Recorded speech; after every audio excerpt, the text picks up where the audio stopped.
बिस्मिल्लाहिर्रहमानिर्रहीम। अस्सलाम वालेकुम। इंशाल्लाह ताला आज के इस वीडियो में जो है हम कार्बोहाइड्रेट का इंट्रोडक्शन और क्लासिफिकेशन देखेंगे। जैसे लास्ट लेक्चर में हमने देख लिया था कि व्हाट आर बायोमोलिक्यूल्स। अब हम यहाँ पर हमने देखने जा रहे हैं कार्बोहाइड्रेट्स, जो उसका एक पार्ट है। Carbohydrate is a biomolecule. Biomolecule क्या होता है, अब उसके टॉपिक के इंट्रोडक्शन में फर्स्ट वीडियो में देख लीजिए। ओके, तो यहाँ पर कार्बोहाइड्रेट, जैसे लास्ट टाइम भी मैंने आपको बताया था कि कार्बोहाइड्रेट यहाँ पर जो है carbohydrate means compounds containing carbon, hydrogen and oxygen. ये तीन एलिमेंट जिसमें होते हैं वो कार्बोहाइड्रेट्स कहलाते हैं। जैसे हाइड्रोकार्बन, जिसमें कार्बन और हाइड्रोजन होता है। Carbohydrates carbon, hydrogen, oxygen. तो they are naturally occurring compounds in human as well as in plants. तो जैसे आप यहाँ देख सकते हैं, carbohydrates are the preliminary product ये produced by plants. Okay, large amount में जो हमको ये प्लांट से मिलते हैं। नेचुरली अकरिंग ऑर्गेनिक कंपाउंड्स, ये नेचर में हमको मिलते हैं। ओके, जैसे शुगर हो गया, ये कार्बोहाइड्रेट है, शुगर केन से मिलता है। ग्लूकोज है, स्टार्च है जो पोटैटो में होता है। ठीक है, तो all these are the carbohydrates. इसका फॉर्मूला यहाँ पर दिया हुआ है CxH2OY। ठीक है, तो जिसको हम ऐसे भी रिप्रेजेंट कर सकते हैं। यहाँ दिया है CxH2OY टाइम्स। वाई टाइम्स क्यों दिया है कि ऑक्सीजन और हाइड्रोजन का यहाँ पर जो है वेरिएशन होता है। इन जनरल आप इसको ऐसे भी शो कर सकते हैं, CnH2nOn, मतलब जितने कार्बन उतने ऑक्सीजन और उसके डबल हाइड्रोजन। ठीक है, जैसे हम जनरली लेते हैं C6H12O6, ये कॉमन आपको बहुत सारे रिएक्शंस में आएगा ग्लूकोज। तो देखिए कार्बन 6, ऑक्सीजन 6 है, हाइड्रोजन 12 है। ओके, तो ये यहाँ पर दिया है एग्जाम्पल ग्लूकोज। ओके, तो यहाँ पर एक कन्फ्यूजन ये होता था कि अगर आपने जैसे एसिड का फॉर्मूला देखा तो वो भी सिमिलर वे में शो हो जाता है। जैसे यहाँ पर एसिटिक एसिड आप देखेंगे, कार्बन 2 है, हाइड्रोजन भी 2 है, मतलब कार्बन और ऑक्सीजन सेम, और हाइड्रोजन डबल है, देखिए 4। मतलब ये फॉर्मूला के अंदर जो है अपना एसिड भी फिट हो जाता है। ये प्रॉब्लम को सॉल्व करने के लिए यहाँ पर जो है जनरली जो फॉर्मूला यूज़ किया जाता है CnH2nH2O, ताकि ये हमको रिप्रेजेंट करे कि यहाँ पर OH ग्रुप है, जो कार्बोक्सिलिक पार्ट नहीं है, वो कार्बन से हट कर है। ओके, ठीक है। अब यहाँ पर जो है number of OH group more than 1 होते हैं, जिसमें ऑप्टिकल एक्टिविटी भी आएगा, लेकिन हम इसको आगे डिस्कस करेंगे। ठीक है, अभी हम यहाँ पर जनरल देख रहे हैं कि कार्बोहाइड्रेट्स क्या होते हैं और उसका क्लासिफिकेशन देखेंगे। ओके, तो यहाँ पर जो है जैसे ऑप्टिकल एक्टिविटी का यहाँ पर पॉइंट आगे दिया है, लेकिन हम इसको आगे डिस्कस करते हैं, अभी नहीं करते हैं। ओके, ये हैलोजन डेरिवेटिव से रिलेटेड अपना जो पार्ट हमने देखा था उसमें ऑप्टिकल एक्टिविटी, हम इसको आगे एग्जाम्पल्स जब आएंगे तब लेंगे। ओके, तो ये हो गया carbohydrate general formula. Naturally occurring compounds है और लार्ज क्वांटिटी में ये प्लांट से प्रिलिमिनरी जो हमको मिलते हैं। ओके, अब यहाँ पर जो है ये और भी एग्जाम्पल्स है, इसको हम छोड़ते हैं। अभी हम क्लासिफिकेशन की तरफ आते हैं। इसका जो क्लासिफिकेशन किया गया है कार्बोहाइड्रेट्स का, तो उसको डिवाइड किया है कैसे, यहाँ पर मोनोसैकेराइड्स, ये क्लासिफिकेशन हो रहा है, ओलिगोसैकेराइड्स एंड पॉलीसैकेराइड्स, 3 ग्रुप में इसको डिवाइड किया है। ठीक है, तो जो मोनोसैकेराइड्स होते हैं, so these are the carbohydrates which cannot be hydrolyzed, इनका हाइड्रोलिसिस नहीं होता है। मतलब अगर आपने कार्बोहाइड्रेट लिया और एसिडिक मीडियम में वाटर के साथ आपने उसको डिज़ोल्व किया, तो उसमें ब्रेकिंग होकर कोई न्यू कार्बोहाइड्रेट्स हमको नहीं मिलेंगे, means they do not hydrolysed, वो एज इट इज़ रहेगा। ठीक है, जैसे एग्जांपल में बताऊं कि अगर हम डाइसैकेराइड लेते हैं जैसे सुक्रोज, और आपने पानी लिया और एसिडिक मीडियम में सुक्रोज को डाल दिया, तो सुक्रोज दो मोनोसैकेराइड बना देता है, एक ग्लूकोज और एक फ्रुक्टोज। तो सुक्रोज का डिवीजन दो में हो गया, ग्लूकोज एंड फ्रुक्टोज। मतलब आपने सुक्रोज लिया, उसका आपने एसिडिक मीडियम में हाइड्रोलिसिस किया, पानी में डाला उसको, तो वो क्या बन जाता है, ग्लूकोज बनता है प्लस फ्रुक्टोज बनता है। तो यहाँ हमको दो मोनोसैकेराइड मिल गए, मतलब इसका हाइड्रोलिसिस हुआ। तो जिसका हाइड्रोलिसिस होता है वो मोनोसैकेराइड नहीं होते, जैसे यहाँ दो मिले ना, उसको डाइसैकेराइड बोलते हैं, वो आगे देखेंगे। ठीक है, तो मोनोसैकेराइड सिंगल रहता है, जैसे ग्लूकोज खुद एक मोनोसैकेराइड है, इसको आप पानी में डालेंगे, इसका कोई डिवीजन नहीं होने वाला है, कोई इसका हाइड्रोलिसिस नहीं होने वाला है। ठीक है, तो which do not hydrolyse called monosaccharides. Okay, तो इसमें कितने यूनिट हो सकते हैं, तो यहाँ पर बताया अबाउट 20 मोनोसैकेराइड्स दे सकता है, डिफरेंट मिलते हैं हमको। ठीक है, मतलब डिफरेंट मोनोसैकेराइड्स कितने, टोटल 20 है। अपने सिलेबस में हेक्सोस तक ही लिया है, मतलब मोनोसैकेराइड्स के अंदर कार्बन नंबर 1 वाला जो रहेगा मोनोसैकेराइड, एक कार्बन नंबर 2 वाला जिसमें 2 कार्बन है, कार्बन नंबर 3 वाला, कार्बन नंबर 4 वाला। जैसे यहाँ ग्लूकोज, ग्लूकोज का फॉर्मूला हम अभी देखा हमने, क्या लिखते हैं हम ग्लूकोज का फॉर्मूला, C6H12O6। तो यहाँ पर 6 कार्बन है, ये मोनोसैकेराइड है लेकिन कार्बन कितने हैं इसमें, 6। ठीक है, तो ये इसको हेक्सोस बोलते हैं, हेक्सोस, जिसमें 6 कार्बन रहते हैं, हेक्सोस। एक रहा तो मोनो, डाई, ट्रायोज, आगे आएगा। ठीक है, तो ऐसे 20 कार्बन तक ये हो सकते हैं। ठीक है, जो नेचर के अंदर अवेलेबल होते हैं। ओके, एग्जाम्पल आगे आएंगे, आपको और क्लियर होते जाएगा। ओलिगोसैकेराइड, अब कुछ बुक्स में क्लासिफिकेशन में क्या किया है, ओलिगो को जो है ट्रायोस से स्टार्ट किया है। ठीक है, जबकि यहाँ पर डाई से यूज़ किया है। मतलब ये वाला अभी देखिए, अभी जो हमने एग्जांपल देखा सुक्रोज, सुक्रोज क्या है, ये डाइसैकेराइड है। डाइसैकेराइड क्यों बोलते हैं इसको, हाइड्रोलिसिस करने पर दो मोनोसैकेराइड मिलते हैं, ग्लूकोज एंड फ्रुक्टोज, दो मिलते हैं इसलिए इसको बोलते हैं डाइसैकेराइड। जो 3 मोनोसैकेराइड देगा उसको क्या बोलेंगे, ट्राइसैकेराइड। जो हाइड्रोलिसिस करने पर 4 देगा उसको क्या बोलेंगे, टेट्रासैकेराइड। जो 5 देगा उसको पेंटा, ऐसे आगे जाते जाएंगे। ठीक है, तो यहाँ पर इन सबको एक ग्रुप में डाल दिया और उसको बोलते हैं ओलिगोसैकेराइड्स। मतलब इसमें कुछ कार्बोहाइड्रेट्स ऐसे हैं जिनका हाइड्रोलिसिस करे तो 2 मोनोसैकेराइड मिलते हैं, कुछ का हाइड्रोलिसिस किए तो 3 मिलते हैं, कुछ का किया तो 4 मिलते हैं, ऐसे अलग अलग। तो इनको ओलिगोसैकेराइड्स अलग से ग्रुप बना दिया है। ठीक है, तो depending upon the monosaccharides are connected in their molecule, कितने मोनोसैकेराइड उसके अंदर कनेक्टेड है उसके अकॉर्डिंगली उसका क्लासिफिकेशन होगा। मैं आगे लास्ट पेज पर वैसे पूरा एक सिस्टमेटिक क्लासिफिकेशन आपको करके बताऊंगा। ठीक है, और उसके नेक्स्ट वाले लेक्चर में हम सबके स्ट्रक्चर्स देखेंगे, तो आपको कंसेप्ट और अच्छे से पूरा क्लियर हो जाएगा। तो ये आपको समझ में आ गया ओलिगोसैकेराइड, इसमें डाइसैकेराइड होते हैं, ट्राइसैकेराइड होते हैं, टेट्रा होते हैं। मतलब डाई मतलब जिसका हाइड्रोलिसिस किया तो 2 मोनोसैकेराइड मिलेंगे जैसे ग्लूकोज फ्रुक्टोज, ट्राइसैकेराइड मतलब जिसका हाइड्रोलिसिस किया तो 3 मिलेंगे, टेट्रा मतलब जिसका हाइड्रोलिसिस किया तो 4 मिलेंगे। ठीक है, ओके आगे चलते हैं। और एक ग्रुप है पॉलीसैकेराइड्स। पॉलीसैकेराइड्स वो होते हैं which on hydrolysis produce large number of monosaccharides, मतलब जिसमें बहुत ज़्यादा मोनोसैकेराइड्स हमको मिलते हैं, जिसका एग्जाम्पल है अपना स्टार्च।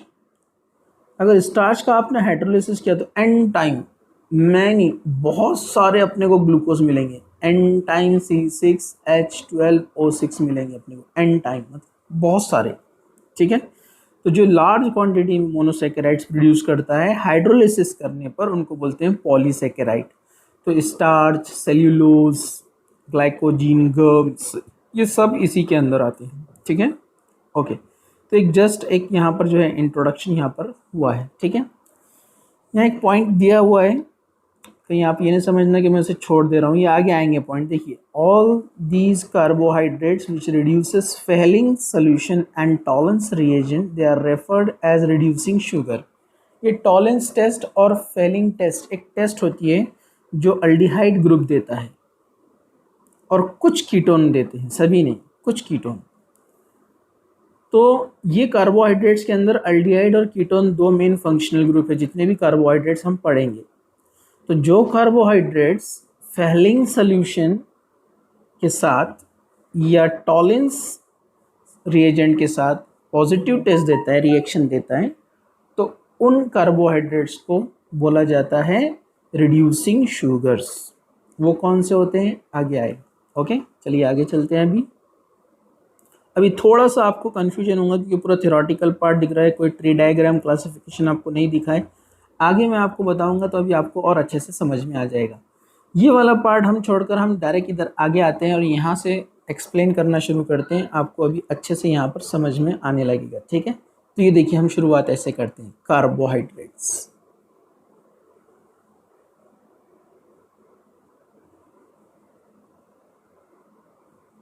ओके, कार्बोहाइड्रेट्स को हम मेनली दो ग्रुप में डिवाइड करते हैं, sugars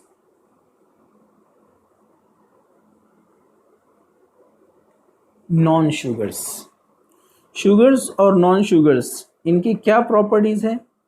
sugars they are soluble in water,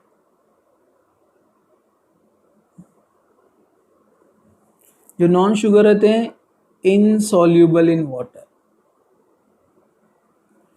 sugars they are crystalline in nature, मतलब दे हैव शार्प एजेस। जैसे शुगर को देखते हैं ना आप, हाथों में चुभता है आपके, उसकी शार्प एजेस है, उसकी ज्योमेट्री है, जिसका एक स्पेसिफिक ज्योमेट्री होता है, शार्प एजेस होती है, उसको क्रिस्टलाइन बोलते हैं। और दे आर एमोर्फस, इनकी कोई ज्योमेट्री नहीं होती है।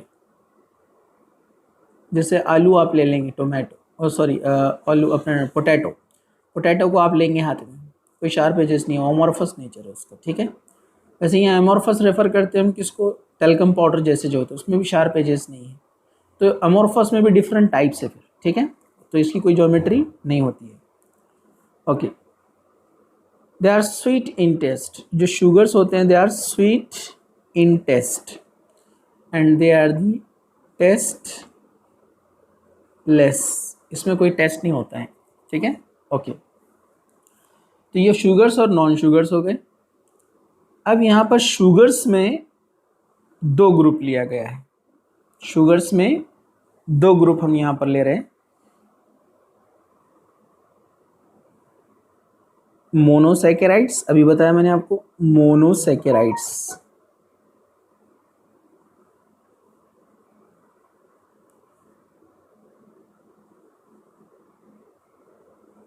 And oligosaccharides.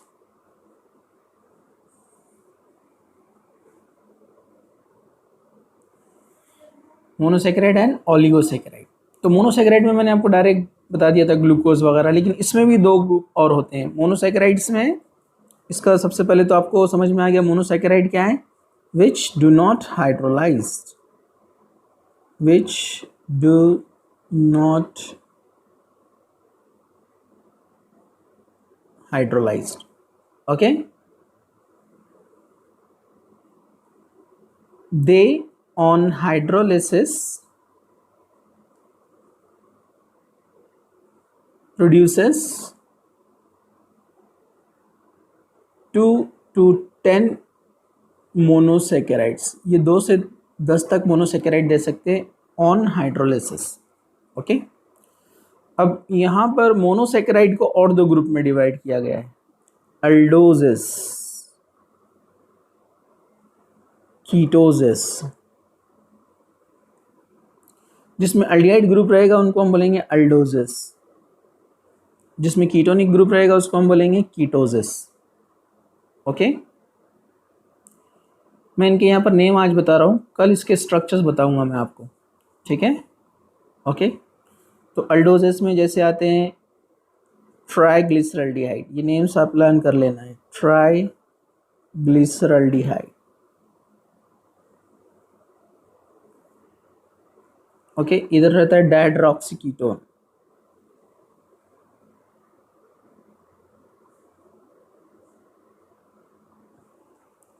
ओके, इधर इरिथ्रोज, ये इरिथ्रियोलोज,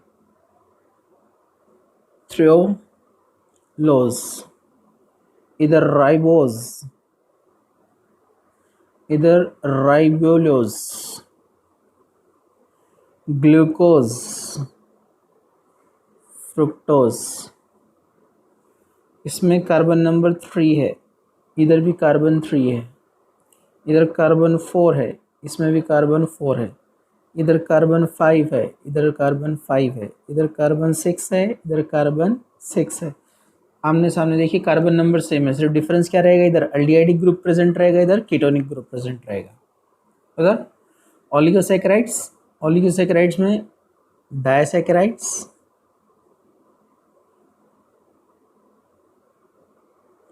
उसके बाद ट्राइसैकेराइड, और ये टेट्रासैकेराइड, इतना आपको दिया है। इसके आगे भी होते हैं, ठीक है। तो इनको फॉर्मूला कैसे तैयार करना है, सिंपली आप देखेंगे यहाँ पर जो है हमारा ग्लूकोज जो होता है ना C6H12O6, ग्लूकोज फ्रुक्टोज, तो इसको डबल आप कीजिए, 6 का डबल कितना होता है 12, C12, ये हाइड्रोजन ये ऑक्सीजन। लेकिन जब दो मोनोसैकेराइड जुड़ते हैं तो एक वाटर मॉलिक्यूल बाहर निकलता है, नहीं समझे, C6H12O6, C6H12O6, ये दोनों को जोड़कर बनेगा डाइसैकेराइड। तो ये दोनों जब ज्वाइन होते हैं तो यहाँ से एक वाटर मॉलिक्यूल रिमूव होगा, एक वाटर मॉलिक्यूल मतलब 2 हाइड्रोजन 1 ऑक्सीजन जाएगा, मतलब एक OH लॉस करता है और एक H लॉस करता है। तो कार्बन तो सेम है, तो कार्बन 6 कितना हो गया 12, अब 2 हाइड्रोजन गया है तो यहाँ पर हाइड्रोजन कितना है 12 12 24 में से 2 हाइड्रोजन कम कर दो, क्या बनेगा 22, ओके, और एक ऑक्सीजन गया है वाटर का बनाने के लिए, ठीक है। तो ये 6 कितने ऑक्सीजन है 12, तो एक ऑक्सीजन गया तो 11, इसलिए डाइसैकेराइड का फॉर्मूला C6H12H22O11, क्योंकि इसने एक वाटर मॉलिक्यूल लॉस करके डाइसैकेराइड बनाया। तो उसके रिवर्स क्या होता है इसका, हाइड्रोलाइसिस जब करते हैं, जब हम हाइड्रोलाइसिस करते हैं तो इसमें अपने को वाटर ऐड करना पड़ता है, मैंने बताया ना H2O विथ एसिड, हम पानी डालेंगे तो हाइड्रोलाइसिस होकर 2 मोनोसैकेराइड बनते हैं, ग्लूकोज एंड फ्रुक्टोज, ठीक है। तो ये डाइसैकेराइड कैसे बनता है आपको समझ में आ गया। अब ट्राइसैकेराइड भी वैसे बनाना है, मतलब 3 मोनोसैकेराइड्स को आपको क्या करना है जोड़ना है, मतलब C6H12O6, C6H12O6, 6H12O6, 3 टाइम्स करना है, तो 3 टाइम्स कितना होता है C18, 3 टाइम्स कर दिया आपने उसको। अब H कितना आएगा, 2 को जोड़ा तो एक वाटर गया ना यहाँ से, अब 3 को जोड़ना है तो इन दोनों के बीच में से एक वाटर जाएगा, इन दोनों के बीच में से एक वाटर जाएगा, टोटल वाटर कितने जाएंगे 2 वाटर मतलब 2H2O, मतलब 4 हाइड्रोजन और 2 ऑक्सीजन। अभी ट्रिपल करते हैं हम 12 को, हाइड्रोजन 12 है ना यहाँ पर, ट्रिपल कितना करेंगे 12 या 36, 36 में से 4 हाइड्रोजन निकाल दो तो क्या बन जाएगा 32, ऑक्सीजन 6 3 18, उसमें से 2 ऑक्सीजन निकाल दो 16, तो फॉर्मूला ट्राइसैकेराइड का क्या बनता है C18H32O16। वैसे ही यहाँ पर टेट्रा का भी बनेगा, आप उसको ट्राई कर सकते हैं, C24H42 एंड O21, 3 वाटर निकाल कर इसको जोड़ देना है। तो इस तरह अभी ये हुआ इसका क्लासिफिकेशन। इस तरह जो ऊपर नॉन शुगर्स हैं इनके अंदर आते हैं पॉलीसैकेराइड्स, सैकेराइड्स, जैसे स्टार्च हो गया, सेल्यूलोज हो गया, ये इसके अंदर आएंगे। इनका फॉर्मूला होता है C6H10O5 N times. N time मतलब बहुत सारे मोनोसैकेराइड एक दूसरे से जुड़े हुए। सिंपली जो ग्लूकोज का फॉर्मूला है उसमें से एक वाटर आप निकाल दो, मतलब 2 हाइड्रोजन और 1 ऑक्सीजन निकाल दो और उसको एन टाइम लिख दो, बन गया पॉलीसैकेराइड्स।